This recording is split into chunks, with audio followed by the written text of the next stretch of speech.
मित्रांनो, आई कुठे काय करते या मालिकेमध्ये आता आप्पा हे म्हणतात की अरुंधतीमुळे आमचं घर वाचलं. तेव्हा अरुंधती म्हणते, नाही आप्पा, तुमचेही प्रयत्न आहेत आणि आपली समृद्धी पुन्हा आपल्याकडेच आली. तर आता देशमानेंना अनिरुद्ध म्हणतो, आजची रात्र आम्ही इथेच सडत राहायचं का? त्याच वेळी आता तो म्हणतो, माझ्याकडे दुसरा पर्याय नाहीये. देशमानेवर आता संजना आणि अनिरुद्ध हे खूपच चिडतात. तेवढ्यातच लेडी पोलीस तेथे येते आणि संजनाला घेऊन जाते. मग आता संजना जोराजोरात ओरडू लागते की अनिरुद्ध प्लीज मला, अरे वाचव ना. अनिरुद्ध आता संजनाची ही अवस्था पाहतो आणि त्याला वाईट वाटतं. मित्रांनो, आजच्या भागात नक्की काय घडणार हे आपण पाहूयात.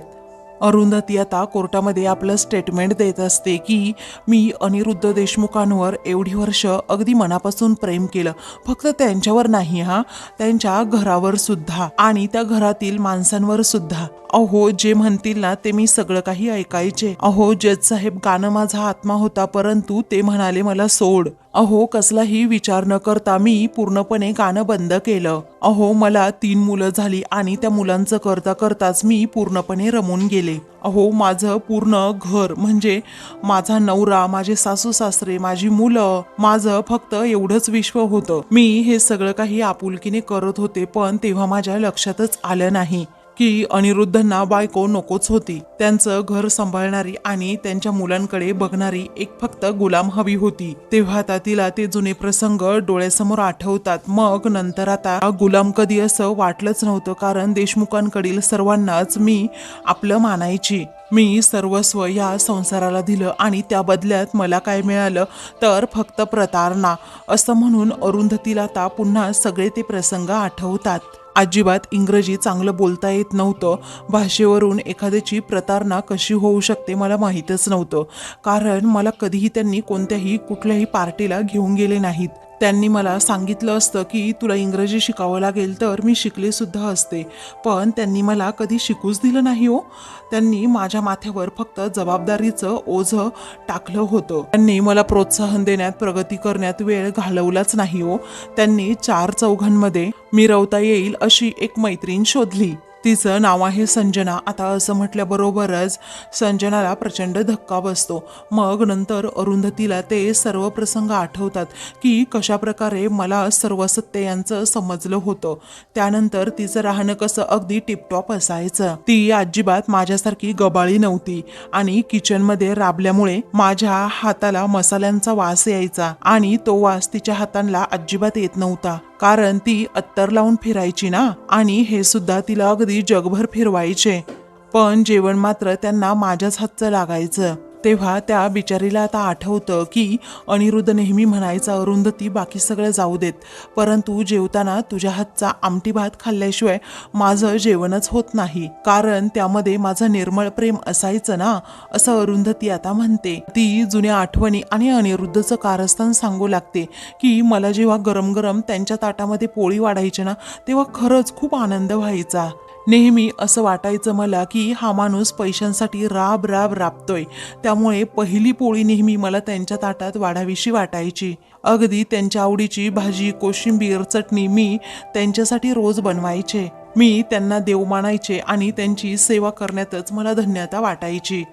जेव्हा मी घराच्या बाहेर पडले ना जज साहेब, तेव्हा मला समजलं यांनी माझा पूर्ण आत्मविश्वासच खच्ची केलाय. अहो, एवढं मला परावलंबी केलं ना, साधे मला बँकेचे व्यवहार सुद्धा जमत नव्हते आणि एवढ्या मोठ्या जगात मी कशी तग धरणार होते ना, मला माझंच माहीत नव्हतं. अहो, माझं असं काही अस्तित्वच राहिलं नव्हतं आणि माझी मुलं सुद्धा मला नगण्य समजत होती. अहो, माझीच माणसं मला कसपट समजत होती, तर मी या जगामध्ये माझं असं स्थान तरी कसं निर्माण करणार होते. माझी लढाई फक्त माझ्यासोबतच होती, दुसऱ्यांसोबत नव्हती. तेव्हा अरुंधतीला आता सगळे काही ते दिवस आठवतात. त्यानंतर अरुंधती आता जज साहेबांना रियालिटी सांगते, मी जर घराबाहेर पडले नसते ना, तर अनिरुद्धंनी कधीही संजनाबरोबर लग्न केलंच नसतं, कारण 12 वर्ष संजनाला त्यांनी फक्त खेळवलं होतं आणि लग्नाचा साधा विषय सुद्धा काढला नव्हता. आणि मलाच तिची आता संजनाची अवस्था बघवत नव्हती. एक स्त्री म्हणून मलाच तिच्याबद्दल खूप वाईट वाटायचं आणि मीच पुढाकार घेऊन त्या दोघांचं लग्न देखील लावून दिलं. तेव्हा देखील आता अरुंधती आणि संजनाला बरोबरच आठवतं की कशा प्रकारे तेव्हा आमच्या दोघांचं लग्न झालं होतं. कारण तेव्हा सुद्धा अनिरुद्ध संजना बरोबर लग्नासाठी तयार नव्हता, पण अरुंधतीमुळे आता पुढाकार घेऊन त्याला नाईलाजाने तिच्याबरोबर लग्न करावंच लागलं. तेव्हा पुढे आता संजना आणि अनिरुद्ध खाली मान घालून बसतात. तेव्हा आता जज साहेबांना अरुंधती सांगते, मी तर संजनाचे आभारच मानते, कारण तिने जर माझा संसार मोडला नसताना तर मी 4 भिंतींच्या आतच बसली असते. अहो, बाहेरच्या जगात जाऊन मोकळा श्वास जेव्हा मी घेतला ना, तेव्हाच मला समजलं की मी गुलामगिरीमध्ये होते. अशा प्रकारे ती गाडी शिकली हे सर्व क्षण तिला आठवतात. अहो, स्वातंत्र्यात असताना पारतंत्र्याची जाणीव सुद्धा असायला हवी ना. मग आता त्यासाठी मला संजनाचे आभारच मानायला हवेत, कारण ती अनिरुद्धच्या आयुष्यात आली म्हणून मीच स्वतंत्र झाले असं आता अनिरुद्धचं कारस्थान अरुंधती कोर्टात सांगते. माझा गेलेला आत्मविश्वास मिळवण्यासाठी परत आणण्यासाठी एका देवदूताने मला खरंच खूप मदत केली आणि तो पुढे माझा जीवनसाथी सुद्धा झाला. आता असं अरुंधती जेव्हा सांगत असते, तिच्या डोळ्यात आशूच्या आठवणीने खूप पाणी येतं आणि मग ती बिचारी खूप रडू लागते. तिला आता त्या दोघांची पहिली ती भेट, त्याचबरोबर कशाप्रकारे माझा आत्मविश्वास त्यांनी परत आणला आणि मी एवढी मोठी गायिका झाले, त्यांच्यामुळे एक कंपनीसुद्धा सांभाळू शकले आणि त्याचबरोबर सर्व जबाबदाऱ्यासुद्धा घेऊ शकले. माझा गेलेला आत्मविश्वास पुन्हा त्यांनीच मला मिळवून दिला. खूप काही नवीन गोष्टी मी त्यांच्याबरोबर राहून शिकले. हे सगळं काही अरुंधतीला आठवतं. मला प्रत्येक स्त्रीला हेच सांगायचंय जज साहेब, आयुष्य असं कोंडून ठेवू नका, बांधून ठेवू नका, कारण आयुष्य असं भरभरून जगता आलं पाहिजे, कारण हे आयुष्य खूप सुंदर आहे आणि तुम्हाला नक्की कशात आनंद मिळतोय ना तेच करा. स्वतःसाठी काहीतरी स्त्रीने केलं पाहिजे. तुम्ही किती कमवता हे महत्वाचं नाहीये, तुम्ही स्वतःसाठी काहीतरी करताय हे महत्वाचं आहे. तुमच्या मनामधला आत्मविश्वास महत्वाचा आहे. अहो जज साहेब, अनिरुद्ध आणि संजना यांसारख्या माणसाला फक्त पैसा मोठा वाटतो आणि पैशांसाठी ते काहीही करू शकतात. त्यांना फक्त दोघांनाही स्वतःचा स्वार्थ दिसतो आणि म्हणूनच त्या दोघांनी स्वतःच्या वडिलांना फसवलंय. कारण आमचे आप्पा खूप साधे आहेत हो, आणि हळवे सुद्धा आहेत, कारण आपला मुलगा आपल्याला कधी फसवेल असं त्यांच्या मनात सुद्धा आलं नाही. त्यामुळे समोर आलेल्या कागदावर त्यांनी अगदी सहजतेने सह्या केल्या आणि तेथेच ते पूर्णपणे फसले. अहो जज साहेब, गेली 26 वर्षे अनिरुद्ध देशमुख हा माणूस अगदी सर्वांनाच फसवतोय. मला, स्वतःच्या नात्यांना, स्वतःच्या मुलांना, त्याचबरोबर आता स्वतःच्या आईवडिलांना सुद्धा तो फसवतोय. तेव्हा अनिरुद्ध आता उठतो आणि म्हणतो, जज साहेब, ही बाई पूर्णपणे खोटं बोलतीये. आता पूर्ण कोर्ट त्या दोघांकडे पाहत असतं. मग नंतर आता अभि तेथे येतो. त्याच वेळी तो म्हणतो, हे सगळं खरं आहे. आता अभि साक्ष देण्यासाठी फायनली तेथे आलेला असतो आणि अनघा बरोबर त्याच्या असतेच. त्याचवेळी माझ्या आईने सांगितलेला शब्द खडानखडा खरा आहे असं जेव्हा अभि म्हणतो, तेव्हा अनिरुद्धला आता मोठा धक्काच बसतो. त्यावेळी आता तो म्हणतो, अभि. तेवढ्यातच तेथे ईशा आणि अनघा या दोघीही सुद्धा आलेल्या असतात. मग जज साहेब आता म्हणतात की तुम्हाला जे सांगायचं असेल ना ते पुढे येऊन सांगा. मग आता विटनेस बॉक्समध्ये उभा राहून अभि हा भगवद्गीतेवर हात ठेवून म्हणतो, मी जे सांगेल ना ते पूर्णपणे खरं सांगेन, खोटं अजिबात सांगणार नाही. तेव्हा आता जज साहेबांना तो सांगतो, मी अनिरुद्ध देशमुखांचा मोठा मुलगा अभिषेक देशमुख. माझ्या आईने आता जे काही सांगितलं ना त्यातला शब्द खरा आहे. आता इकडे अनिरुद्ध संजनाला प्रचंड राग आलेला असतो, कारण आता ते दोघेही रागातच अभिकडे पाहतात. त्याने एका क्षणात पलटी कशी खाल्ली याचा विचार दोघेही करतात. आता अनिरुद्धच्या डोळ्यात तर पाणीच येतं. अरुंधती तर आता अभिकडे पाहतच राहते. पुढे आता अभि म्हणतो, जज साहेब, तुम्हाला एक सत्य सांगायचंय. मी आणि बाबांनी आप्पांना खोटं बोलून, आप्पांना फसवून प्रॉपर्टी पेपरवर सह्या घेतल्या, हे सत्य आहे. परंतु हा प्लॅन संजना आणि पूर्णपणे बाबांचा होता. आप्पांना पूर्णपणे फसवलं गेलं आहे आणि या सगळ्याचा प्रत्यक्षदर्शी साक्षीदार मी आहे. मी हे सगळं डोळ्यांनी बघितलं. इनफॅक्ट मी आणि बाबांनी मिळूनच आप्पांना खोटं बोलून त्यांच्या सह्या सुद्धा घेतल्या होत्या. हे इन्शुरन्सचे पेपर आहे असं त्यांना सांगून आम्ही त्यांच्या प्रॉपर्टी पेपरवर सह्या घेतल्या होत्या. आता अभिने कोर्टात खरी साक्ष दिल्यामुळे आता सर्वांना मोठा धक्काच बसतो. खरं म्हणजे अनिरुद्ध आणि संजनाला, कारण त्याचं पितळ आता अभिने उघड केलेलं असतं. माझी बहीण ईशा, तिला सुद्धा याबद्दल सगळं माहीत होतं. तिने सुद्धा या सर्वांमध्ये साथ दिली होती, परंतु आता तिला सगळं काही सत्य समजले, त्यामुळेच ती सुद्धा साक्ष द्यायला इकडे आली आहे. समृद्धी विकण्याचा निर्णय हा फक्त संजना आणि बाबांचा होता आणि त्यांनी आम्हाला भरीस पाडलं. त्यानंतर आता अभि रागातच म्हणतो, बाबा सॉरी हा, मी कदाचित हे केलंच नसतं, परंतु माझ्याबरोबर आणि ईशाबरोबर तुम्ही खोटं बोललात अहो.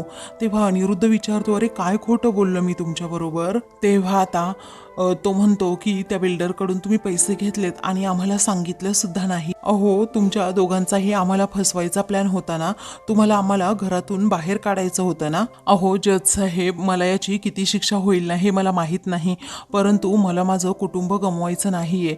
मला माझ्या कुटुंबासोबत, माझ्या मुलीसोबत, बायकोसोबत राहायचंय. मला माझी फॅमिली गमवायची नाहीये. मला माझं कुटुंब हवंय आणि म्हणूनच मी हे सगळं काही खरं बोलायला आलोय. आता किती शिक्षा होईल याची ते मला माहीत नाही, परंतु मी सगळं सत्यच सांगितलंय. ह्या आजोबांना माझ्या वडिलांनी आणि संजनाने पूर्णपणे फसवलंय. तर अरुंधती आता फक्त अभिकडे पाहत असते, कारण तिला समजतच नसतं की अभिचं डोकं एवढं ताळ्यावर आलंच कसं. मग आता आप्पा हे खूप खुश असतात, त्याचबरोबर यश आणि अनिश देखील प्रचंड खुश असतात. त्यावेळी आता अभि पुढे म्हणतो, आता सर्व सत्य समोर आलंच आहे, तर मग माझ्या बाबांनी आणि संजनाने त्यांनी गुन्हा कबूल करावा. तेव्हा सुलेखाताई आता उठतात आणि म्हणतात, अभिषेक हे कधीही होणार नाही बाळा, असं म्हणून ते आता जज साहेबांची परमिशन मागतात की प्रत्यक्षदर्शी साक्षीदाराने पूर्णपणे खरी माहिती दिलेली आहे. आता ईशा देशमुख ज्या आहेत ना, त्यांना काही प्रश्न विचारायचे आहेत आणि ती मला परमिशन द्यावी. त्यावेळी आता जज साहेब लगेच परमिशन देतात.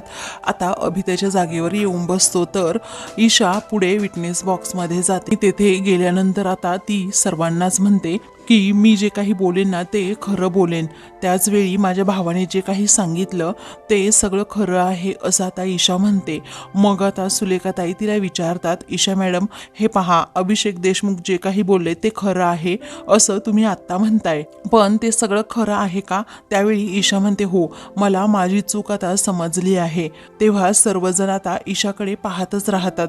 अरुंधतीला प्रश्न पडतो, हे दोघे जण खरं बोललंच कसं काय? कारण संजना आणि अनिरुद्धच्या इन्फ्लुएन्स खाली येऊन त्यांनी कोर्टामध्ये एवढे खोटे नाटे पुरावे दिले आणि एवढं खोटं नाटं सांगितलं, आत्ताच नेमकं सत्य सांगण्यासाठी पुढे कसे सरसावले हा विचार ती आता करत असते आणि ईशाकडे पाहतच राहते. पुढे आता सुलेखाताई या विचारतात, देशमुख रावांची खरंच फसवणूक झाली आहे का? त्यावेळी आता ईशा म्हणते, हो, आमच्या आप्पांची म्हणजे विनायकराव देशमुखांची खरंच फसवणूक झाली आहे, कारण मी सुद्धा त्या प्लॅनमध्ये सामील होते. मला सुद्धा हवी ती शिक्षा तुम्ही करू शकताय.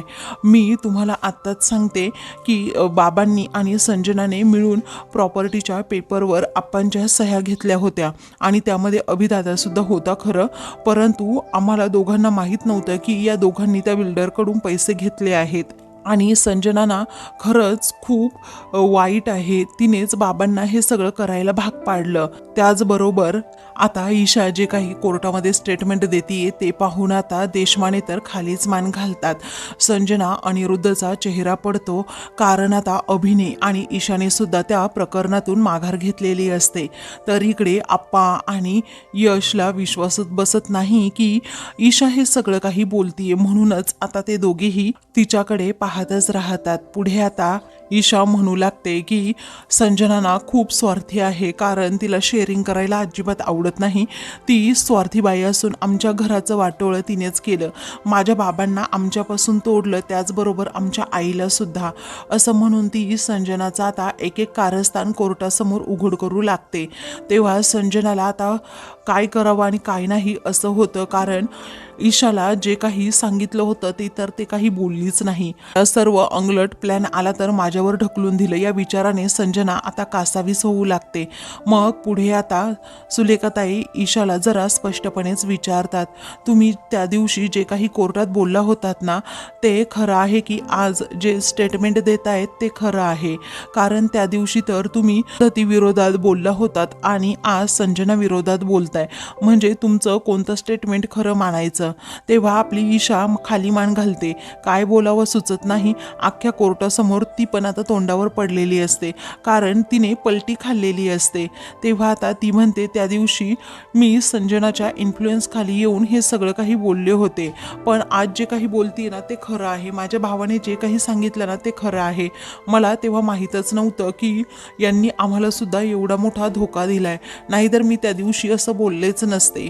असं म्हणून ती आता एक एक करून संजनाचं कारस्थान कोर्टासमोर उघड करते. तशी तशी संजना आता हतबल होऊ लागते आणि अनिरुद्ध पार रडकुंडीला आलेला असतो. तेव्हा अरुंधती तर ईशाकडे आता पाहतच राहते.